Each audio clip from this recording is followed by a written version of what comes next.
Bienvenida, bienvenido a esta exploración detallada de nuestro propio vecindario cósmico. Hoy nos metemos de lleno en el sistema solar. Un lugar que, bueno, a pesar de ser nuestro hogar, la verdad es que sigue guardando secretos asombrosos. Totalmente. Hoy nos vamos a basar en un extenso artículo enciclopédico para intentar desentrañar su estructura, su historia, que ya veremos que fue bastante violenta. Sí, sí. ¿Y quiénes son sus habitantes más destacados? Desde el Sol, claro, hasta los confines más helados. ¿Listos para el viaje? Un viaje fascinante, sin duda. Hablaremos de escalas que, bueno, son difíciles de imaginar, de miles de millones de años de evolución y de la increíble variedad de mundos que giran alrededor de nuestra estrella. Es alucinante. Pues empecemos por lo básico, si te parece. El sistema solar es el Sol y todo lo que su gravedad, que es inmensa, mantiene en órbita. Exacto. Planetas, lunas, asteroides, vamos, una familia cósmica de lo más diversa. El nombre, claro, viene del latín sol. Pero la clave aquí, lo que define realmente al sistema, es la distribución de la masa. Es que es casi insultante. Fíjate, Así, el Sol se lleva el 99,86%. casi todo. Madre mía. Y del mísero 0,14% que queda, pues los gigantes, Júpiter y Saturno, acaparan ellos solos cerca del 90% de ese poquito. O sea que todo lo demás, la Tierra, Marte, Venus, Mercurio, los planetas enanos, todas las lunas, asteroides, cometas, ¿es menos del 0,002%? Menos, sí. Una fracción minúscula. Una distribución tremendamente desigual, vamos. Es una migaja cósmica entonces. Y las distancias, claro, también son abrumadoras. Por eso usamos la unidad astronómica, la UA. Claro, para no perdernos con tanto cero. Es la distancia Tierra-Sol, unos 150 millones de kilómetros. Y aún así Neptuno, el planeta más lejano conocido, está a 30 UA. Que son 4.500 millones de kilómetros. una barbaridad. Es que cuesta visualizarlo. Totalmente. Por eso son útiles los modelos a escala como el Sweden Solar System. Es genial. ¿Cómo funciona ese? Pues mira, usan el Avicii Arena de Estocolmo que mide 110 metros como si fuera el Sol.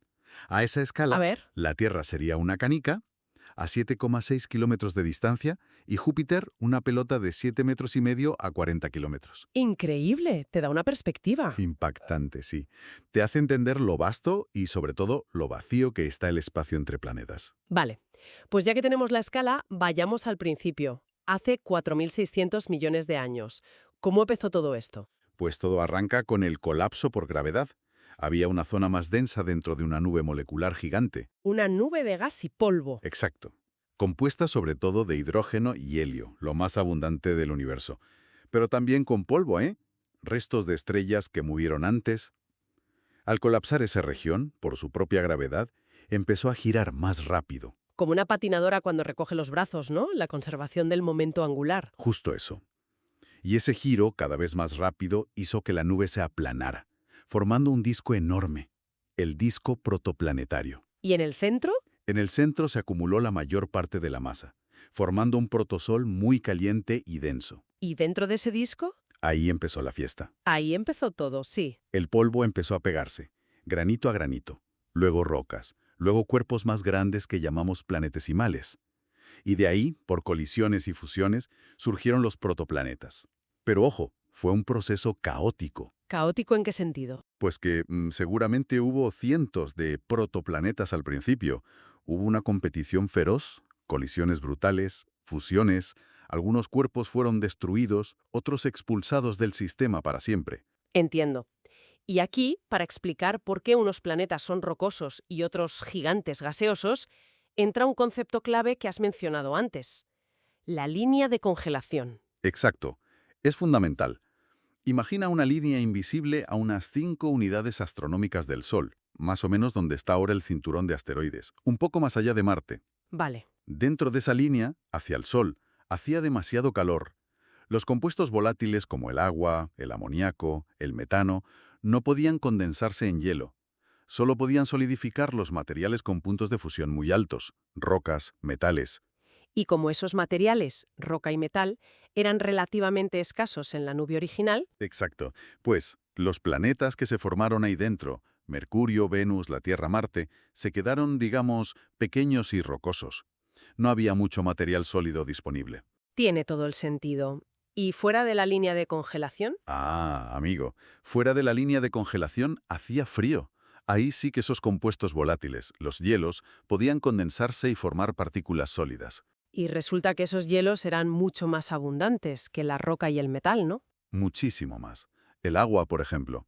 Así que los planetas que se formaron ahí fuera, Júpiter, Saturno, Urano, Neptuno, tuvieron acceso a una cantidad de material sólido muchísimo mayor. Lo que les permitió crecer enormemente. Enormemente. Acumularon grandes núcleos de hielo y roca, y su gravedad se hizo tan fuerte que pudieron atraer y retener inmensas atmósferas de hidrógeno y helio, que eran los gases más abundantes en el disco. Por eso son gigantes gaseosos o helados.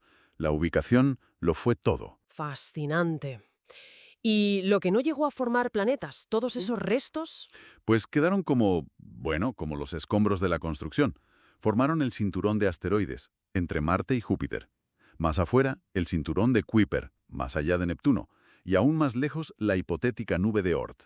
Mientras tanto, en el centro, En el centro, la presión y la temperatura en el núcleo del protosol alcanzaron un punto crítico. Y, ¡boom!, se encendió la fusión nuclear.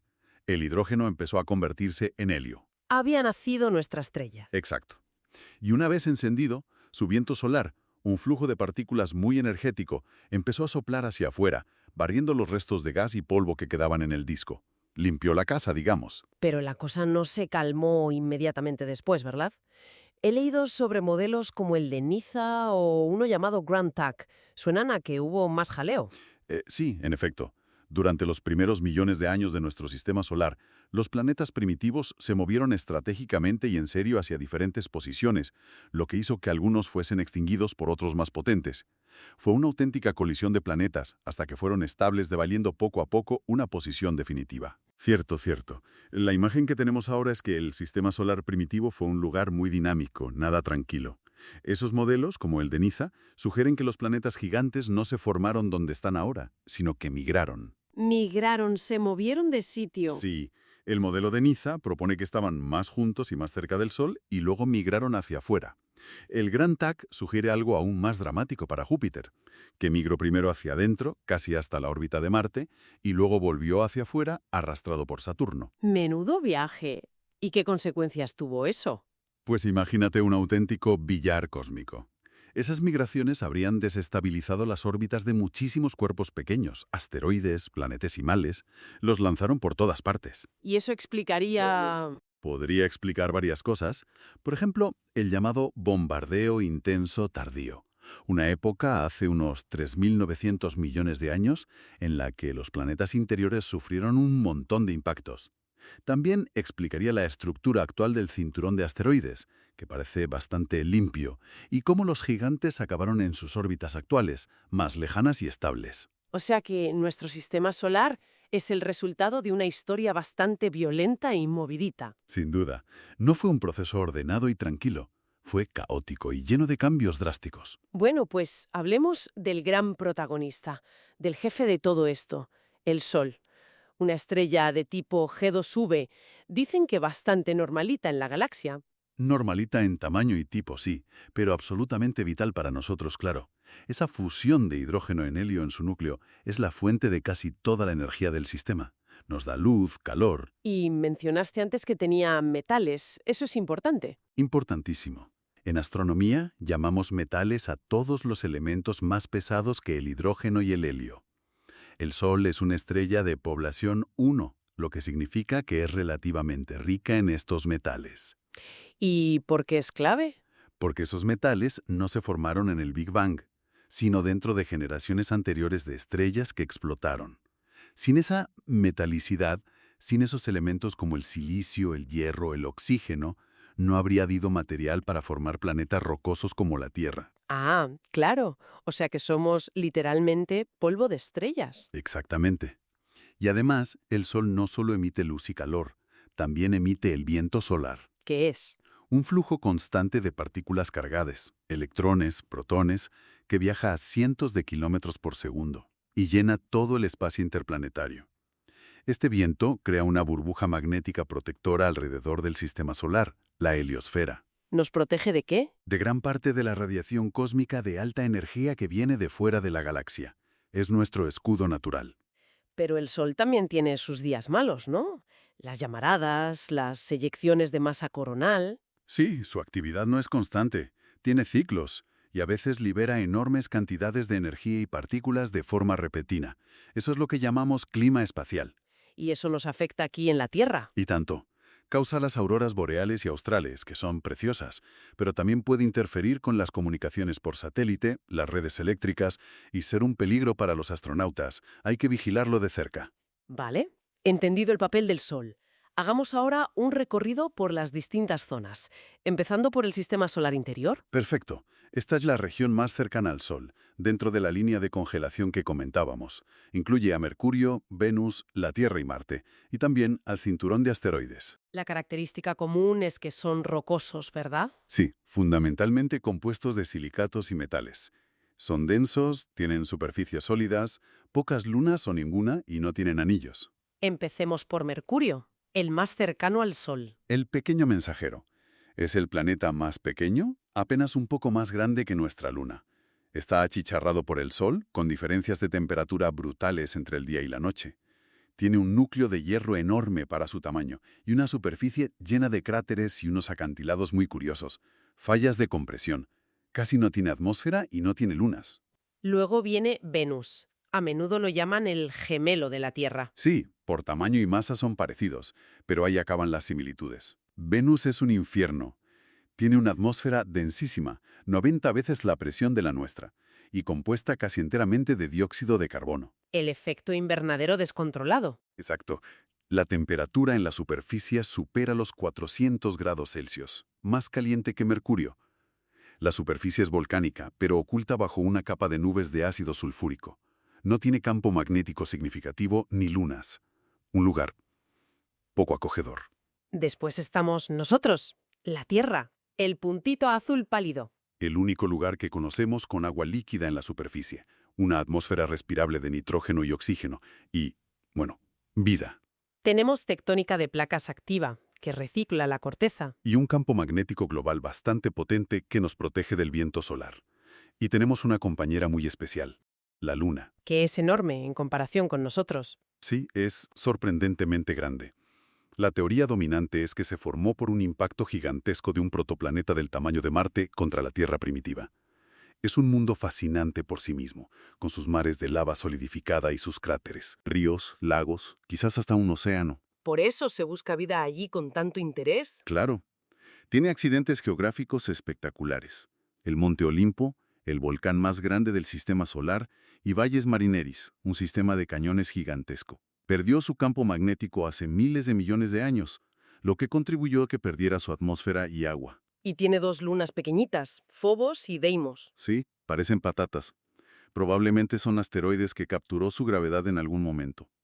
Tienen formas muy regulares. Y entre Marte y Júpiter, decías, está el cinturón de asteroides. Sí. Siempre me lo he imaginado como en las pelis, un campo de minas espacial.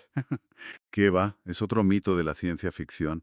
Hay decenas de miles, quizás millones, de objetos de más de 1 kilómetro, pero el espacio entre ellos es enorme. La probabilidad de chocar con uno si lo cruzas es bajísima. ¿Y por qué están ahí? ¿Por qué no se formó un planeta? Pues por culpa de Júpiter. Su inmensa gravedad perturbó las órbitas de los planetesimales en esa zona, impidiendo que se unieran para formar un planeta completo. Los aceleraba demasiado y provocaba colisiones destructivas en lugar de constructivas. O sea que son los restos de un planeta fallido. Algo así. Los ladrillos que sobraron. A pesar de ser tantos, la masa total de todos los asteroides juntos es pequeñísima, menos que la de nuestra Luna. ¿Hay alguno especialmente interesante? Sí, claro. El más grande es Ceres, que es tan grande y redondo que ahora se clasifica como planeta enano. Es un mundo intrigante, una mezcla de roca y hielo, y parece que podría tener actividad geológica, quizás criovolcanismo, volcanes de hielo. ¡Anda! ¿Y otros? También está Vesta, que es el segundo más grande, y parece ser un protoplaneta casi intacto, del que vienen muchos meteoritos que caen en la Tierra. Y Pallas, el tercero. Y luego hay grupos especiales, como los asteroides troyanos. Los troyanos. Son asteroides que comparten órbita con un planeta, pero situados en unos puntos de equilibrio gravitatorio muy estables, llamados puntos de Lagrange, 60 grados por delante y 60 grados por detrás del planeta. ¡Qué curioso! Júpiter tiene miles de troyanos, la Tierra tiene alguno conocido, Marte también. Es una configuración orbital bastante común. Muy bien, pues dejamos atrás el cinturón y salimos más allá de la línea de congelación. Entramos en el reino de los gigantes. Aquí cambiamos radicalmente de escala y composición. Dominan Júpiter, Saturno, Urano y Neptuno.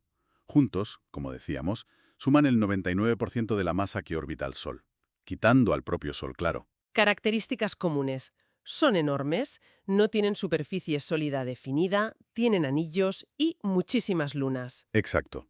Los podemos dividir en dos parejas. Primero, los gigantes gaseosos, Júpiter y Saturno. Que son principalmente. Hidrógeno y helio, como el Sol, son básicamente enormes bolas de gas y líquido, hidrógeno metálico en el interior, con un núcleo rocoso helado relativamente pequeño en el centro. Hablemos de Júpiter, el rey del sistema solar. El más grande con diferencia. Más masa que todos los demás planetas juntos. Es un mundo tremendamente dinámico. Vemos sus famosas bandas de nubes de diferentes colores, que son corrientes en chorro a distintas alturas y velocidades. ¿Y la gran mancha roja? Una tormenta anticiclónica gigantesca, más grande que la Tierra, que lleva observándose siglos, aunque parece que está menguando un poco últimamente. Júpiter también tiene una magnetosfera potentísima, la estructura más grande del sistema solar después de la heliosfera. Y un montón de lunas. Casi 100, has dicho. Sí, 97 confirmadas oficialmente a día de hoy, pero seguro que se descubren más. Las más famosas son las 4 que descubrió Galileo, las lunas galileanas. Io, Europa, Ganímedes y Calisto. Exacto. Son mundos fascinantes por sí mismos. Io es el cuerpo con más actividad volcánica del sistema solar, un infierno de azufre. Europa tiene una corteza de hielo que cubre un océano global de agua líquida salada. Un candidato para buscar vida. Sin duda uno de los principales. Ganímedes es la luna más grande de todo el sistema solar, más grande que Mercurio, y tiene su propio campo magnético. Y Calisto es un mundo muy antiguo, cubierto de cráteres, que quizás también esconda un océano.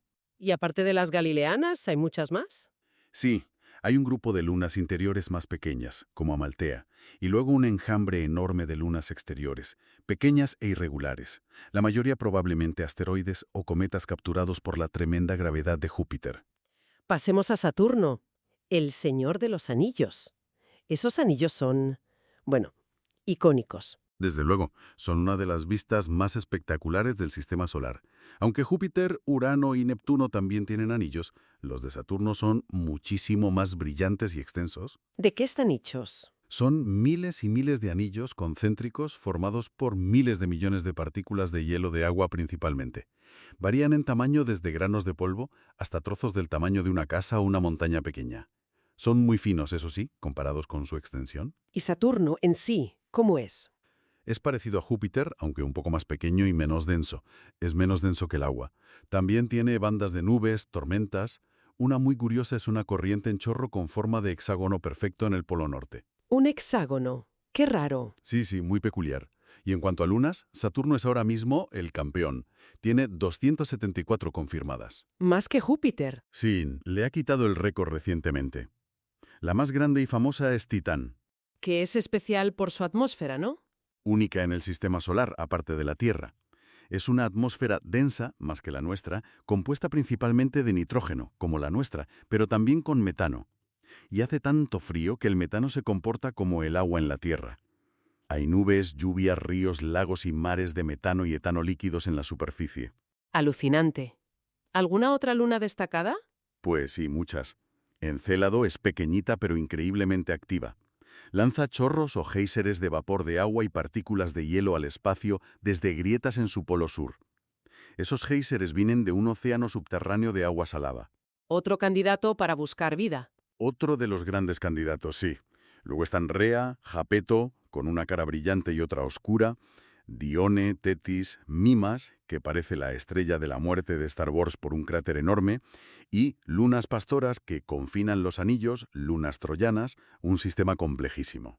Dejamos los gigantes gaseosos y vamos a los gigantes helados, Urano y Neptuno. Correcto. Son más pequeños que Júpiter y Saturno y tienen una composición diferente. Siguen teniendo atmósferas de hidrógeno y helio, pero en proporción menor. Sus interiores están dominados por lo que llamamos hielos. ¿Hielos como los de Saturno? No exactamente hielo de agua sólido como en los anillos. Se refiere a una mezcla densa y caliente de agua, metano y amoníaco en estado líquido o supercrítico, rodeando un núcleo rocoso metálico. Por eso se les llama gigantes helados, aunque por dentro están calientes. Urano es el rarito del grupo, ¿verdad? Orbita como tumbado. Sí, es muy peculiar.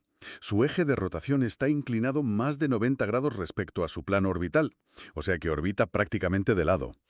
¿Y eso por qué? La teoría más aceptada es que sufrió un impacto gigantesco con un cuerpo del tamaño de la Tierra durante su formación, que lo volcó. Esto provoca estaciones extremas, con cada polo apuntando hacia el Sol durante décadas. ¿Y cómo es visualmente? Es bastante soso en comparación con Júpiter y Saturno. Tiene un color azul verdoso muy pálido y uniforme, debido al metano en su atmósfera que absorbe la luz roja. Tiene muy poca actividad de nubes visibles y emite muy poco calor interno, a diferencia de los otros gigantes. Tiene 28 lunas confirmadas. Las 5 más grandes son Titania, Oberón, Umbriel, Ariel y Miranda. ¿Y el último planeta conocido? Neptuno, el más lejano. Es similar en tamaño y composición a Urano, pero visualmente es muy diferente. Tiene un color azul mucho más intenso y vibrante. También por el metano, pero debe haber algo más que le da ese color. Y tiene más actividad atmosférica. Mucha más. Se observan grandes manchas oscuras que son enormes sistemas de tormentas, similares a la Gran Mancha Roja pero menos duraderas. Y tiene los vientos más rápidos del sistema solar, superando los 2000 kilómetros por hora. También tiene una magnetosfera potente e inclinada. ¿Y lunas? Tiene 16 confirmadas. La más grande, Tritón, es fascinante. Es casi tan grande como nuestra Luna, pero orbita al revés, en dirección retrógrada. ¿Al revés? ¿Cómo es posible? Lo más probable es que no se formara junto a Neptuno, sino que fuera un objeto del cinturón de Kuiper capturado por su gravedad hace mucho tiempo. Es geológicamente activa, con una superficie joven y géiseres de nitrógeno líquido o gas. Un mundo muy extraño. Qué interesante. Mencionaste antes, entre los gigantes y más allá, a los centauros. ¿Qué son exactamente? Son una clase de cuerpos menores un poco híbridos. Tienen órbitas que cruzan las de los planetas gigantes entre Júpiter y Neptuno. Son inestables a largo plazo. ¿Y de dónde vienen? ¿Son asteroides o cometas? Se cree que son objetos del cinturón de Kuiper o del disco disperso, que fueron perturbados gravitacionalmente por Neptuno y enviados hacia el interior del sistema solar. Por su composición helada, se parecen más a cometas gigantes. De hecho, algunos, como Quirón, el primero descubierto, muestran actividad cometaria. Desarrollan una coma. Incluso uno tiene anillos. Sí, Cariclo. Fue una sorpresa descubrir anillos alrededor de un cuerpo tan pequeño. Demuestra que los anillos no son exclusivos de los planetas gigantes. Bueno, pues ya hemos cruzado el umbral de Neptuno. Entramos en la última frontera conocida, la región transneptuniana. La tercera zona del sistema solar, una región vasta, fría, oscura y todavía muy poco explorada. Está poblada por miles, probablemente millones, de pequeños mundos helados, restos de la formación planetaria. Lo primero que encontramos es el cinturón de Kuiper. Correcto. Es como una versión mucho más grande y masiva del cinturón de asteroides, pero hecha de objetos helados. Se extiende desde la órbita de Neptuno a unas 30 UA hasta unas 50 UA. Y aquí es donde vive Plutón. Exacto, el más famoso habitante del cinturón de Kuiper. Durante décadas fue considerado el noveno planeta, hasta la redefinición de 2006, que lo clasificó como planeta enano. ¿Por qué el cambio? Porque se empezaron a descubrir otros objetos en el cinturón de Kuiper de tamaño similar o incluso mayor que Plutón, como Eris. Se vio que Plutón no había limpiado su órbita de otros cuerpos, que es uno de los criterios para ser planeta. Es el rey de su propia categoría, los planetas enanos del cinturón de Kuiper. Que tiene una órbita un poco rara, ¿no? Sí, es bastante excéntrica, alargada e inclinada respecto al plano de los otros planetas. Curiosamente está en una resonancia orbital 2.3 con Neptuno. Por cada 3 vueltas que da Neptuno al Sol, Plutón da exactamente 2. Esto evita que se acerquen demasiado y colisionen. Hay muchos otros objetos en esta misma resonancia. Se les llama plutinos. Y tiene una luna, Caronte, que es enorme. Tan grande en comparación con Plutón, casi la mitad de su diámetro, que a veces se habla de ellos como un sistema binario de planetas enanos. El centro de masas alrededor del cual orbitan ambos está fuera de Plutón. Además, tiene otras 4 lunas más pequeñas. Es un sistema complejo. ¿Hay otros planetas enanos importantes en el Kuiper? Sí, varios. Está Haumea, que tiene una forma muy alargada, como un huevo, porque rota rapidísimo, unas 4 horas. Tiene anillos y 2 lunas. y parece ser el resultado de una colisión. Makemake, que es muy brillante, y Quaoar, otro bastante grande. Son mundos helados con sus propias características interesantes. ¿Y más allá del cinturón de Kuiper clásico? Encontramos el disco disperso.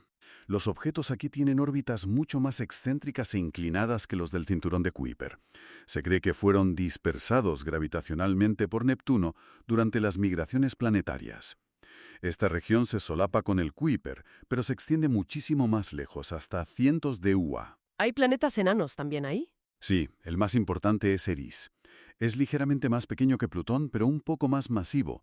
Fue su descubrimiento en 2005 lo que realmente forzó el debate y la nueva definición de planeta. Tiene una órbita muy alargada e inclinada y una luna, Dysnomia.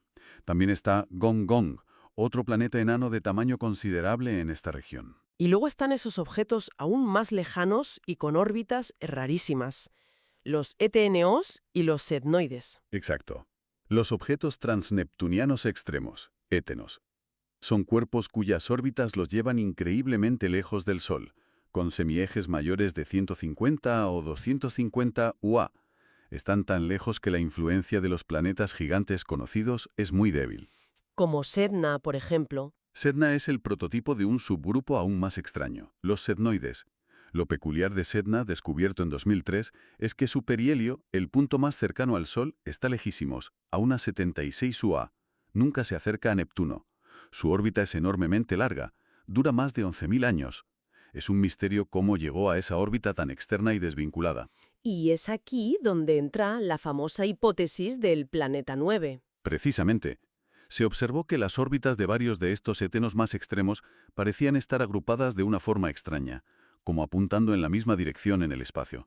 ¿Una coincidencia? Podría serlo, o podría ser un sesgo por cómo observamos, pero la hipótesis del planeta 9 propone que esta alineación no es casual, sino que está causada por la influencia gravitatoria de un planeta grande y todavía no descubierto, que estaría en una órbita enorme, quizás 5 o 10 veces la masa de la Tierra, a cientos o miles de UA de distancia. Un planeta oculto. Eso sugiere la hipótesis. Sería un planeta que pastorea gravitacionalmente a estos objetos lejanos. Es una idea muy sugerente y ha impulsado muchas búsquedas, pero de momento no hay pruebas directas. Sigue siendo una hipótesis activa. Y ya en los confines absolutos, la estructura más lejana de todas, la nube de Oort. ¿Qué es? De hecho, una estructura teórica. No la hemos observado directamente. Se postula que es una esfera gigantesca, hueca, que envuelve todo el sistema solar, extendiéndose desde unas 2.000 o 5.000 UA hasta quizá 50.000, 100.000 o incluso 200.000 UA, casi a mitad de camino de la estrella más cercana. Una distancia brutal. ¿Y qué habría allí? Se cree que alberga billones, con B, de núcleos cometarios, pequeños cuerpos helados. Serían los restos más primordiales de la formación del sistema solar, planetesimales que fueron expulsados gravitacionalmente por los planetas gigantes en las fases iniciales. ¿Y por qué creemos que existe si no la vemos? Principalmente porque es la mejor explicación para el origen de los cometas de largo periodo. Ah, claro. Los cometas que vienen de todas direcciones y tienen órbitas de miles o millones de años. Exacto. Se piensa que estos objetos en la nube de Oort normalmente orbitan al Sol muy lentamente, pero ocasionalmente la perturbación gravitatoria de una estrella cercana que pasa o las mareas de la propia galaxia pueden empujar alguno hacia el interior del sistema solar, convirtiéndose en un cometa de largo periodo que podemos observar. O sea, que la nube de Oort es como el vivero de cometas lejanos. Eso es. La reserva final de material primordial del sistema solar. Bueno, hemos hablado de planetas, planetas enanos, lunas, asteroides, pero no podemos olvidar a los viajeros más pequeños, ¿verdad? Cometas, meteoroides. Desde luego. Los cometas son fascinantes, esas bolas de nieve sucia, como se les llama a veces, compuestas de hielo, polvo y rocas. Normalmente son pequeños e inactivos, pero cuando su órbita los acerca al Sol, Despiertan. se calientan. Los hielos subliman, pasan de sólido a gas directamente y forman una atmósfera temporal alrededor del núcleo, la coma.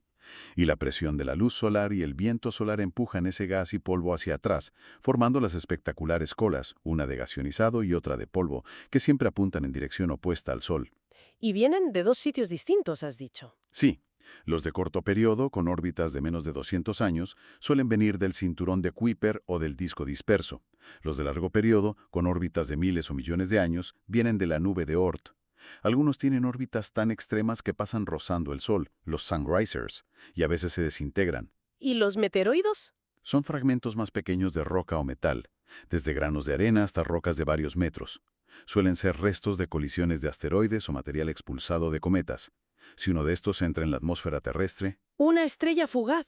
exacto, se quema por la fricción y produce un destello de luz, un meteoro. Si algún trozo sobrevive y llega al suelo, lo llamamos meteorito.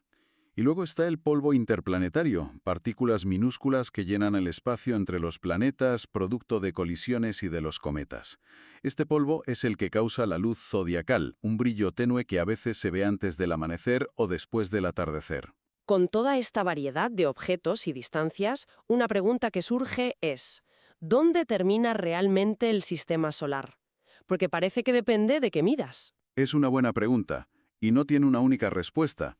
Depende del criterio que uses. Por ejemplo, ¿la influencia del Sol? Si hablamos de la influencia del viento solar, este crea la heliosfera, esa burbuja que nos protege. El borde donde el viento solar frena bruscamente al chocar con el medio interestelar se llama choque de terminación y está a unas 80-100 UA, Más allá está la heliopausa. que es el límite real de la heliosfera, la frontera con el espacio interestelar, donde la presión del viento solar se equilibra con la del exterior. Está a unas 120 UA. Las sondas Voyager 1 y 2 ya han cruzado la heliopausa. Están oficialmente en el espacio interestelar. Increíble que sigan funcionando. Es asombroso.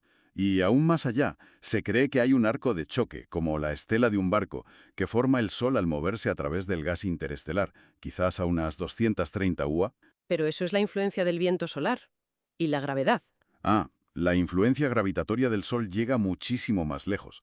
El dominio gravitatorio del Sol, lo que se llama su esfera de Hill o esfera de Roche, se extiende hasta donde su gravedad es más fuerte que la de la propia galaxia o las estrellas cercanas. ¿Y eso hasta dónde es? Pues se calcula que llega hasta la nube de Oort, quizás hasta 1, 2 o incluso 3 años luz de distancia.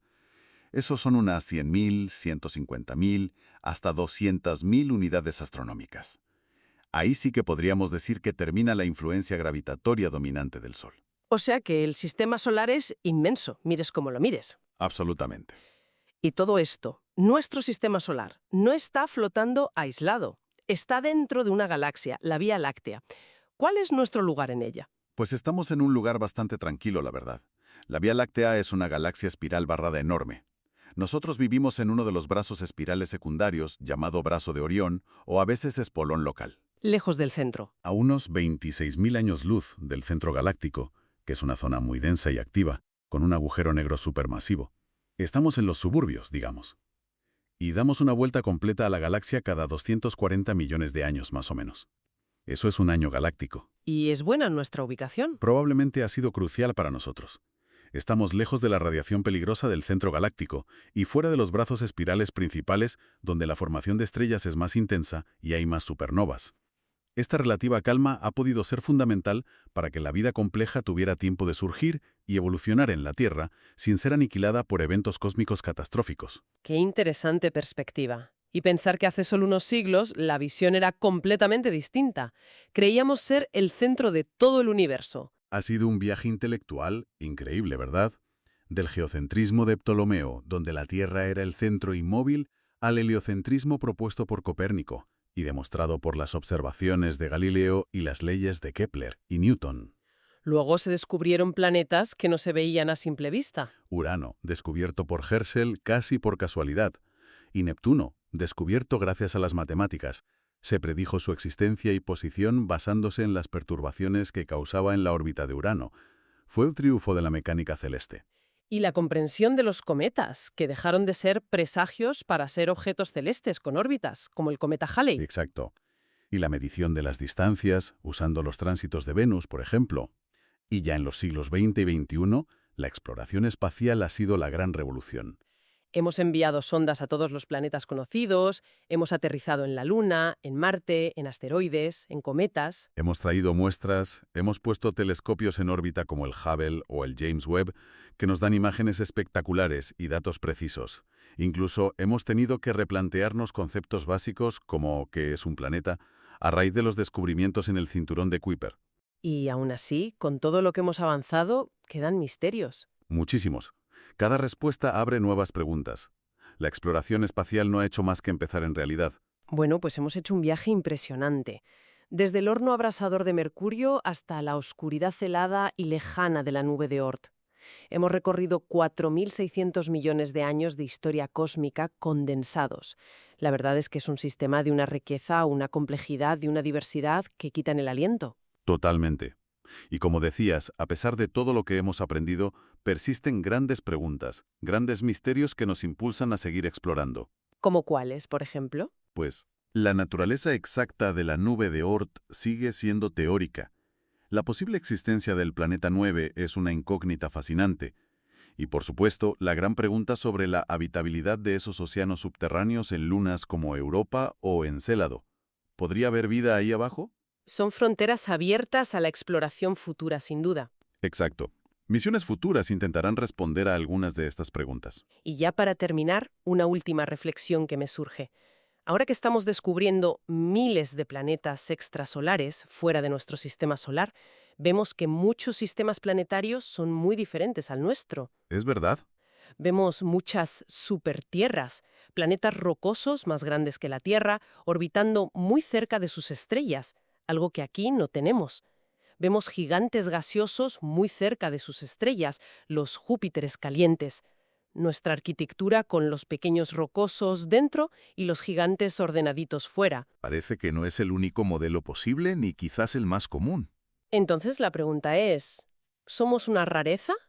¿O simplemente un modelo más entre una gran variedad de posibles resultados de la formación planetaria? ¿Qué nos enseña nuestra propia configuración sobre las reglas universales de cómo se forman los planetas? Es una pregunta excelente y fundamental. Estudiar otros sistemas nos ayuda a entender el nuestro, y viceversa. Todavía estamos empezando a comprender esa diversidad y las razones detrás de ella. Pues ahí queda esa reflexión para seguir explorando y maravillándonos con nuestro lugar en el cosmos.